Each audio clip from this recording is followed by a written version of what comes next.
Hello, I'm Mr. Ogre and welcome to my video. During this video I tank a plus 20 Shadow Moon Burial Grounds with no armor. As you can see, my current eye level is 183 and my armor is a value of 0. The reason for trying this run in the first place was I saw Nawa and Andy Brew doing it on a prot warrior and I wondered if it was possible on other tanks. Throughout the video I'm going to try and explain some of the reasons and decisions that I made to try and make bosses and things possible. This is the talent build that I used for the run. It's a pretty standard Mythic Plus build with a focus on defensives rather than damage. The people doing this with me are fully geared and have no rules applied to them. The only items I am wearing are currently 2 rings, 2 trinkets, my weapon and my necklace.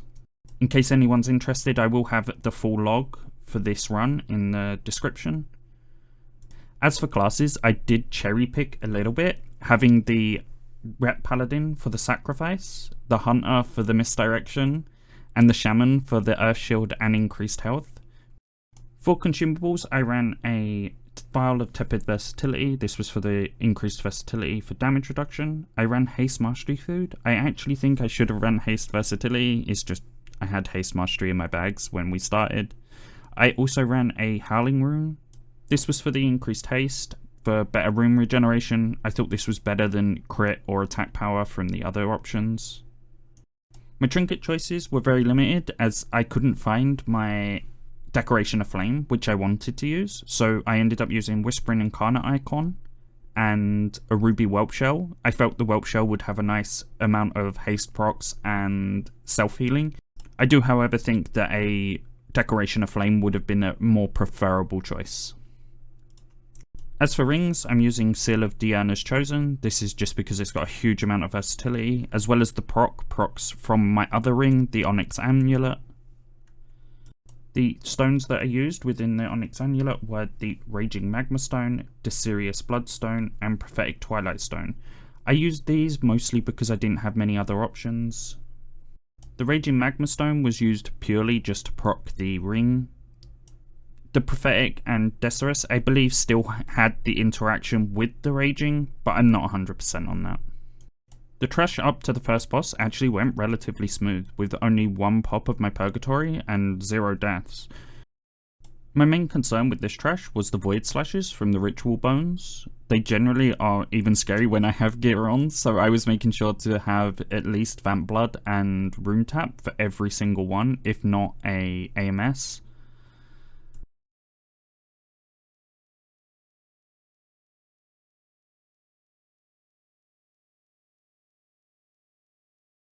After the first packs of trash, we hit the first boss, and very quickly noticed a slight issue with the way this boss works.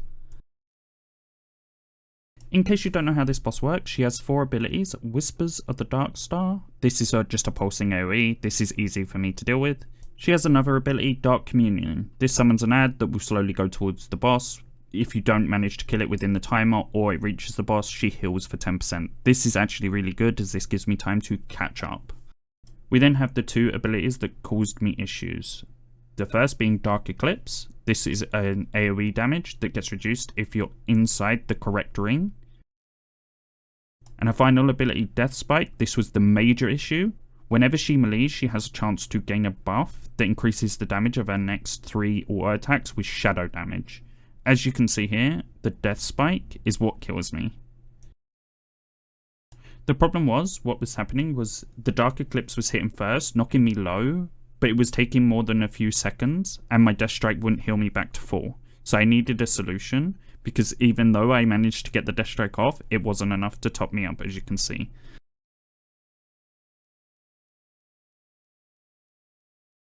It was actually the Hunter who gave me the idea for how to kill this next boss. He managed to kite the boss for nearly a full minute while waiting for a res.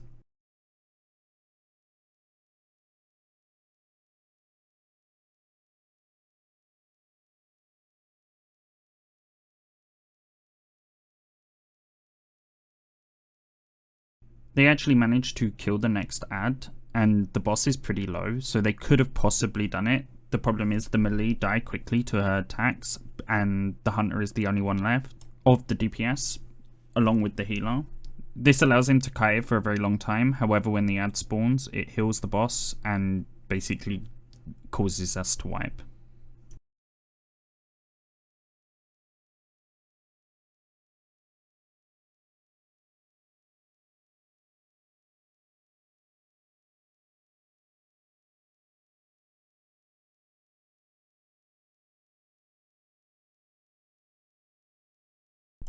During this, I will talk through one of the sections that I have particular issues with and explain my thought processes so that you can understand how I was thinking of dealing with this issue.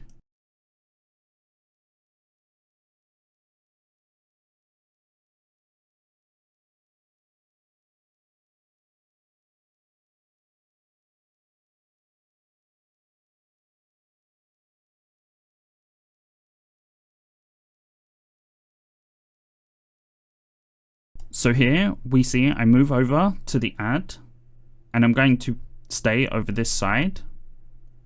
As the ad dies, I'm going to notice that she has the buff. If you look on her nameplate, I move across. Here I'm going to press Tombstone to get the health and the RP, so I max out my RP.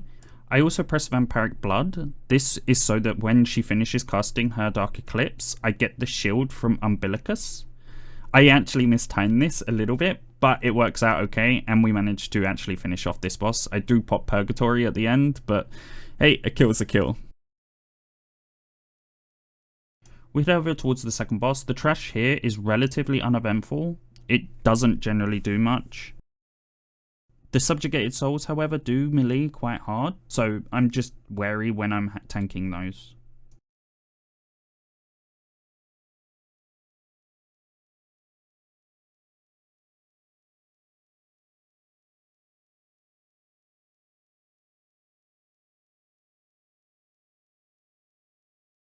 This second boss is actually generally quite easy with no gear on. The only thing that I do try to make sure is that whenever he does his Void Blast, I make sure that I have Vampiric Blood and AMS. This is because if you have Vamp Blood and AMS up at the same time, the AMS is actually larger, so it absorbs more damage. The soul phase is generally quite easy. I choose to try and kill the soul, but realise that I was probably better off just ignoring it. I don't actually think it counted when I killed it, so I should just stay on the boss, I realised. We also accidentally get a few souls due to mistakes, but it doesn't really cause an issue. As you can see, I just stay on the boss because I think it's easier to stay alive than trying to chase the ad around. On the way to the third boss, we have a trash pack that's generally quite similar to the second boss trash. Just wary of the subjugated souls again. They do melee quite hard, just rotating cooldowns to keep myself alive. The next sets of trash are the spiders and the bats. Generally here, the main thing that I need to avoid is actually getting the disease. It generally hurts quite a bit and makes it even harder to survive the melee hits. But this trash goes fine.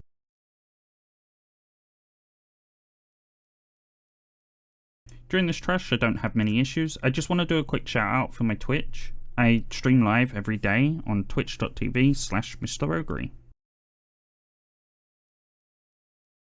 When coming up to these big worms, I was actually a little bit afraid because they melee quite heavy, but they were no issue. The actual issue is multiple mobs hitting you at the same time, more than single mobs. I did take this dungeon very easy. I could have probably pulled these together. As you can see, I popped Purg because multiple mobs hitting you is generally where things get scary. We now head over to Bowmore, who I think is classed as one of the easiest bosses of this expansion, but he had different ideas for me. I got greedy here with not using Rune Tap or anything like that, and we just struggled to recover. We actually wipe on this boss due to me being greedy with cooldowns. I can't get my Bone Shield back up because I used Dancing Rune Weapon to pull, and yeah, we end up actually wiping here. We actually waste 2 of the reses because I think I can actually get it back up because I have A-Bomb Limb, but it just doesn't happen, and we end up wiping. The Hunter and Resto Shaman carry on and could have probably killed this boss. I actually asked them to wipe because I actually want to tank it and show that I could tank it. One of the difficulties I found during the run was it amplified DK's major weakness, is that generally I feel like DK is actually more tanky than any other tank in the game, but is punished super hard when you make mistakes. So you let your bone shield drop, you die. You don't get that, or the healer panicked, you just die. If you do not have Purgatory, you are gone. So whether or not this run was actually harder or easier than the Prot Warrior runs, I actually think this one is easier due to the amount of cooldowns that Blood DK has access to. You have Icebound Fortitude, AMS, Vamp Blood, Lichborn, the list just goes on and on and on. And with Rune Tap being a consistent way to get into packs, I feel like you're actually a lot safer than Prot Warrior. But also thanks to Dancing Rune Weapon giving you huge amounts of parry chance at the beginning of the packs, just makes it so easy. We reset Heroism and this boss just basically falls over. There's no issues now. I just lay on my cooldowns a lot better and don't make mistakes. Generally, one of the things that I think is important for a run like this, or generally just playing DK in any way, is managing your runic power. If you do not manage your runic power properly, you will have a bad time. You always want to have a Death Strike available. I've had that a few times and I got punished for it.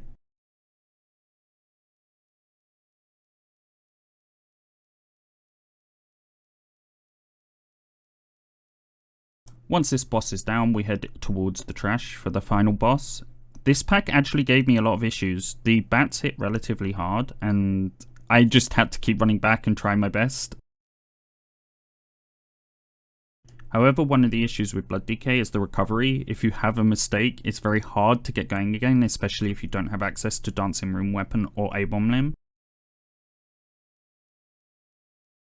The double blueberry pack shouldn't have actually caused me issues. I was greedy with cooldowns here and did not expect them to combo me quite as hard as they did.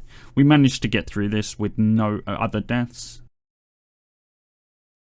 Once we get downstairs, we reset Heroism and pull Ner'zhul. He's generally not that hard and doesn't have that many issues for tanks. I tried to time AMS if we end up with a circle near the tanks, but we don't generally have that and the boss is quite easy. In hindsight, this run is 100% doable in time and without any deaths. I just needed a bit more practice and understanding of how the bosses would interact with such a low HP pool. I can try this again in Season 2, however I think it's going to be harder due to more aggressive scaling. Thanks for watching, and I'm just going to let this play out. I do pop Purgatory at one point during this fight. I think I'm greedy with a Rune Tap, but that's what Purgatory is for. If you did like it, then please consider liking, commenting, and subscribing. I do plan on having more content for Season 2. This includes an ethics guide, which I hope to have out at some point this week.